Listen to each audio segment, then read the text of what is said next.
వచ్చాను. దీని గురించి నేను మీకు వివరంగా చెప్తాను, వినండి. అలంకారాలు, పెద్ద పెద్ద కానుకలు నా పట్ల మీ ప్రేమను చూపించవు. నా పట్ల నిజమైన ప్రేమ అంటే మీ మనస్సు, మీ ఆచరణ, ఇతరులకు మంచి చేయడం, ఇతరుల కోసం త్యాగం చేయడం, ధర్మబద్ధంగా బ్రతకడం. ఈ విలువలకే నేను ప్రతిఫలం ఇస్తాను. అహంకారం, అధర్మం మీకు తాత్కాలికంగా ఉత్సాహం ఇస్తాయి, కానీ శాశ్వతంగా నన్ను పొందాలంటే మీ జీవితంలో ధర్మం ప్రధానంగా ఉండాలి.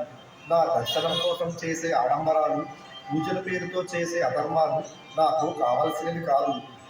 నేను మీ నిజాయితీ, నిస్వార్థ భక్తిని మాత్రమే కోరుకుంటాను. సత్య మార్గంలో నడవకుండా ఇతరులను దోచుకుంటూ అహంకారంతో నన్ను సేవించాలనుకోవడం అసలు భక్తి కాదు.